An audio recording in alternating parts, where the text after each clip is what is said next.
First, let me say that we condole with the family of Honorable Were, as I have said that before, but let me just repeat here to say our condolences to the family of Honorable Were. And that incident is shocking. The circumstances under which the Member of Parliament was killed, the manner in which it was done, despite even him having security and him having been conscious about his own life and gone public about the same. It is regrettable that it turned out as it did.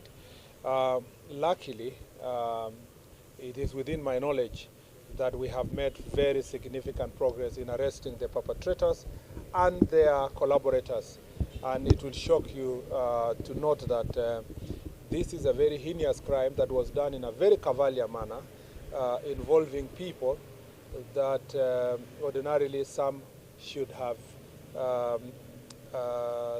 taken good care of the interests of the Member of Parliament.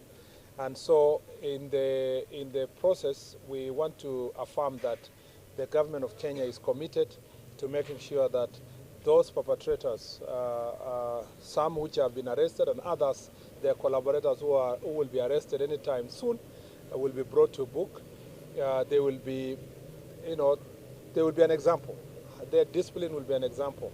Their punishment will be an example to anyone who thinks that they can run away from the law and who thinks that they can hide from such crimes.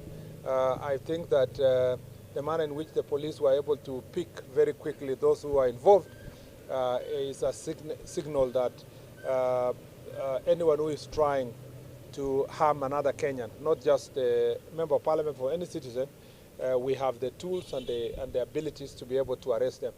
And by the way, let me remind the people of Kenya, despite the sometimes criticism that comes from some quarters, every single day, the National Police Service and our officers are arresting different kind of criminals all over the country that are either attempting robberies, attempting murder, and thanks to our police officers, a lot of this has been foiled. And I believe that going forward, we will continue improving on our security systems to protect every citizen, including those who are in office. On the incident that happened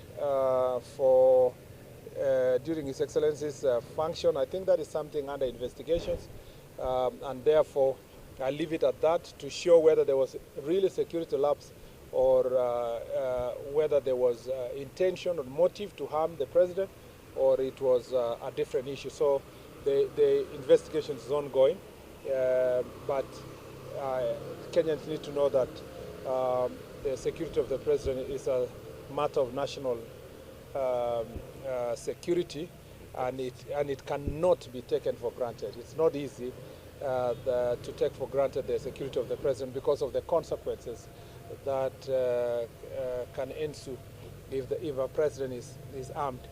Is harmed in any way. But also let's all remember that there are always very evil people all over the world that try to attack VIPs, citizens, and so forth. And so our security forces are alert insofar as that issue is concerned. But for Honorable Were's situation, you will be getting the final comprehensive report from the security officers, thanks to the investigation, thorough investigations that have gone into it, and the collaborators that will also be arrested, considering that the other suspects have already been arrested. That is why you have situations where chiefs have been killed, their houses burned, they have had so many problems. Every time, in fact, in banditry-prone areas, most of the chiefs are threatened because they are told if you give out information related to a bandit or if you try to arrest them, your life is in danger. So this unit and the appointment of the commander of the Ngapu unit, Mr. Mutuma, is going to help us. It is part of the steps towards operationalization of that policy that I launched earlier this year that is going to help us resource the national government administrators to make sure that they are able to respond to the challenges that they face in different parts of the country. And I want to dissuade everyone who thinks that we are we have any ulterior motives. I want them to understand that you just need to be a chief in Elwak or somewhere in Moyale or somewhere in Samburu or somewhere in Baringo, Tiati, or somewhere here in the border of Meru and Isiolo. In most of the places here, the chiefs are facing serious challenges because their lives are in danger. So you have to provide a unit that is available, ready, working together to make sure that the lives and the operational capability of the administrators is enhanced.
Trademark.